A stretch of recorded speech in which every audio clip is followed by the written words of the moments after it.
સુરતથી cooking studio બેતાલામાં તમારું સ્વાગત કરું છું। આજે આપણે બનાવી ગરમીમાં શરીરને ઠંડક આપે તેવો છાશનો મસાલો, એ પણ 1 ચમચી છાશના મસાલામાં બનશે તમારી છાશ સુપર ટેસ્ટી।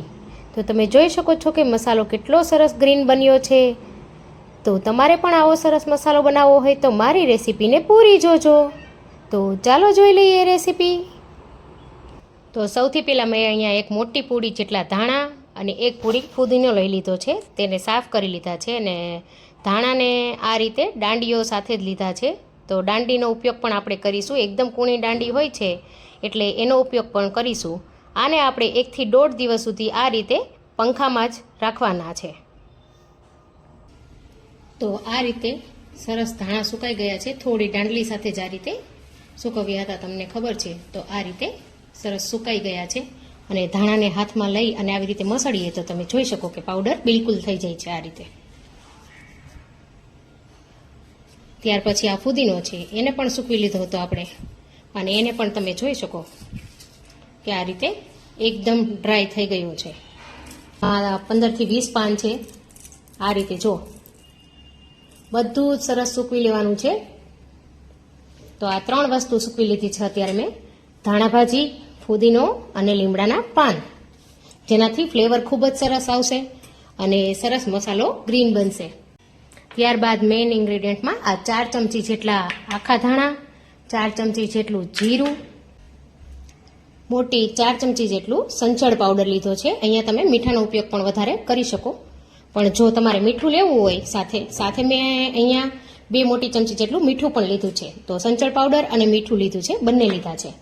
તો જો વધારે ટાઈમ સુધી મસાલો લાંબો ટાઈમ સુધી સાચવવો હોય તો મીઠાને થોડું શેકી લેવું, જેથી તેનું મોઇસ્ચર દૂર થઈ જાય। ત્યારબાદ 15 થી 20 નંગ મરી છે અને 2 મોટા ટુકડા તજના છે,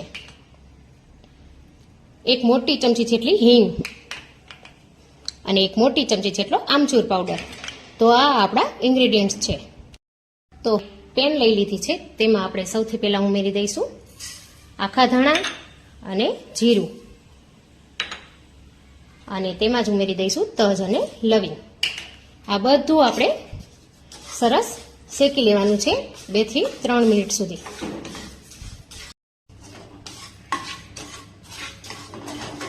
એકદમ ગેસની ફ્લેમ સ્લો રાખી અને આપણે તેને શેકી લેવાનું છે। આ મસાલો હું ગ્રીન કરવાની છું એટલે મેં ધાણા અને ફુદીના વધારે લીધા છે। જો તમારે બ્રાઉન કલરનો મસાલો બનાવવો હોય તો તમે ધાણા ફુદીનો ઓછો લઈ શકો, પણ અત્યારે ગરમીના સમયમાં ધાણા અને ફુદીનો ઠંડક સરસ આપશે એટલા માટે મેં વધારે પ્રમાણમાં લીધા છે। એક મોટી પૂડી જેટલા ધાણા લીધા હતા અને 1 મોટી પૂડી જેટલો ફુદીનો લીધો છે। તો હવે આને આપણે સરસ શેકી લઈશું, થોડો આછો બ્રાઉન કલર ચેન્જ થઈ જાય અને આમાંથી મોઇસ્ચર દૂર થઈ જાય એટલું આપણે શેકી લેવાનું છે। જો સરસ શેકાઈ ગયા છે ને, એકદમ ડ્રાય થઈ ગયા છે આ રીતે। તો હવે તેમાં આપણે સાથે જ લીમડાના પાન ઉમેરી દઈશું। લીમડાના પાનને વધારે ઘડી નથી રાખવાના, ફુદીનો ઉમેરી દઈશું અને ત્યારબાદ ધાણા। મને લાગે છે કે પેન નાની લાગી રહી છે તો હું થોડી મોટી પેન લઈ લઉં છું। જો સરસ શેકાઈ ગયા છે એટલે નીચેથી ધુવાડા પણ નીકળી રહ્યા છે। હવે 1 મિનિટ માટે આપણે આ ધાણા ફુદીનો અને બધું ઉમેરીને શેકી લેવાનું છે।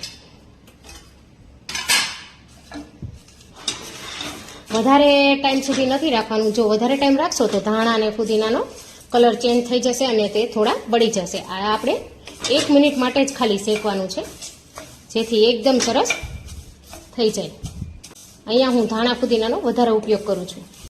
જો તો ખૂબ સરસ એવું આપણું શેકાઈ ગયું છે। આ રીતે થોડું હાથેથી આપણે એને તોડી લેવાનું છે, જેથી મિક્સરમાં સમાઈ જાય સરસ। આ મસાલો એકદમ સરસ ગ્રીન થશે, હાથમાં જ અત્યારે જ ભૂકો ભૂકો થઈ જાય છે સરસ આ રીતે। જો થોડું ગરમ છે ફ્રેન્ડ્સ, આને હવે થોડું ઠંડુ પડવા દેવાનું છે આપણે, ત્યાર પછી આપણે તેને પીસી લઈશું। તો બીજા વાસણમાં કાઢી લેવું ઠંડુ પડવા માટે। તો હું તેને એક થાળીમાં કાઢી લઉં છું।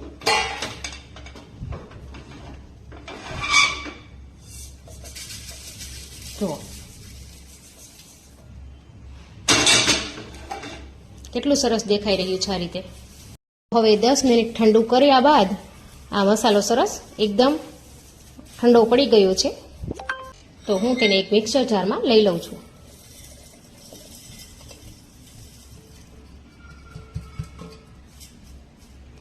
તો હવે તેમાં આપણે ઉમેરી દેવાનું છે સાથે જ મીઠું, સંચળ પાવડર, હિંગ અને આમચૂર પાવડર. પછી તમને જો મીઠાની જરૂરત લાગે તો તમે પાછળથી પણ થોડું ઉમેરી શકો છો. તો હવે તેને આપણે એકદમ સરસ રીતે પીસી લેવાનું છે.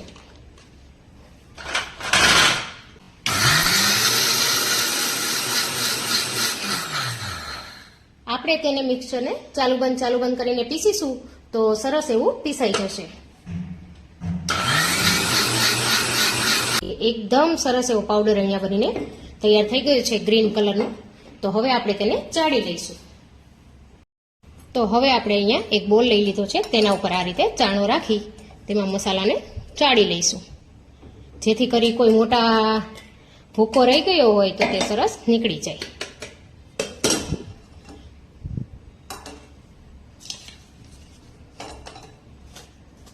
જુઓ તમે જોઈ શકો છો કે ગ્રીન કલરનો મસાલો કેટલો સરસ એકદમ ગ્રીન બન્યો છે. જો આ રીતે થોડું ધાણાના કારણે થોડું ઉપર પાવડર કદાચ રહી જાય તો એને એકવાર પાછું આપણે પીસી લઈશું. જો પણ આ રીતે થોડું નીકળ્યું છે તો હું એને એકવાર પાછું પીસી લઉં છું. તો મેં આ પાછું પીસી લીધું છે અને પાછું આપણે ચાળી લઈશું. કેટલો સરસ ગ્રીન મસાલો આ રીતે પીસાઈને રેડી થયો છે. જો તમે જોઈ શકો છો. હજી તમારે જો આમાં મીઠાની જરૂર લાગે તો મીઠું નાખવું, તમારે એકવાર ટેસ્ટ કરી લેવો. જો વધારે જરૂર લાગે તો ઉમેરશું. તો અત્યારે આમાંથી હું તમને છાશમાં ઉમેરીને પણ બતાવું. તો આ મસાલાને આપણે મહિનાઓ સુધી સરસ સ્ટોર કરી શકીએ છીએ અને જ્યારે પણ આપણે યુઝ કરવો હોય ત્યારે કરી શકીએ. તો તમે જોઈ શકો છો કે મસાલો કેટલો સરસ બનીને અહીંયા રેડી થઈ ગયો છે આ રીતે. તો હવે આપણે ઢાંકણ બંધ કરી દઈએ. આ રીતે એરટાઈટ બરણી લેવાની છે જેથી કરી મસાલો આપણો ખરાબ ના થાય. જો તો અહીંયા હું 2 ગ્લાસ બનાવવાની છું તો એક મોટી ચમચી જેટલો મસાલો લઈ લઉં છું અને ત્યારબાદ આપણે તેમાં ઉમેરી દેવાની છે 2 ગ્લાસ જેટલી છાશ. તો આ રીતે છાશ ઉમેરી અને આપણે સારી રીતે મિક્સ કરી લેવાની છે અને તેમાં સાથે બરફના ટુકડા પણ કરીશું. જો મેં તમને બતાવ્યું હતું કે આપણે સરસ ગ્રીન બનાવવાની છે, તો એ રીતે આપણે ગ્રીન બનાવી છે અહીંયા. અને હજી તમને એવું લાગતું હોય કે આમાં થોડુંક વધારે મસાલો ઉમેર્યો છે તો આપણે તેને એકવાર મિક્સર ગ્રાઇન્ડરથી ફેરવી લેવું. આ રીતે તમે મિક્સ કરતા જશો તો પણ ખૂબ સરસ થઈ જશે. હું તને એકવાર વિસ્કરથી આ રીતે કરી લઉં જેથી કોઈ ગઠ્ઠા રહી ગયા હોય તો તે નીકળી જાય. જો તો અહીંયા તમે જોઈ શકો છો કે છાશ કેટલી સરસ એકદમ મસાલાવાળી બનીને તૈયાર થઈ ગઈ છે. જોતા જ ખાવાનું મન થઈ જશે સરસ. તો અહીંયા આપણે તેને ગ્લાસમાં ટ્રાન્સફર કરી લઈએ. આ મસાલામાં સાથે જ મેં અહીંયા 1 પેકેટ જેટલું જલજીરા ઉમેરી દીધું હતું, જે મેં બતાવ્યું નથી પણ તમે ઉમેરી દેજો જેથી ખૂબ જ સરસ ટેસ્ટ આવશે. તો તૈયાર છે સરસ મજાની મસાલા છાશ. જોઈને જ પીવાનું મન થઈ જશે સરસ. જો એકદમ મસાલો બધી જ બાજુ દેખાઈ રહ્યો છે સરસ. તો તમે પણ ફ્રેન્ડ્સ ચોક્કસથી બનાવજો આ અને મને કહેજો કમેન્ટ કરીને કે તમને આ મારી રેસીપી કેવી લાગી. તો ફરી મળીએ નવી રેસીપી સાથે. Happy cooking, happy eating.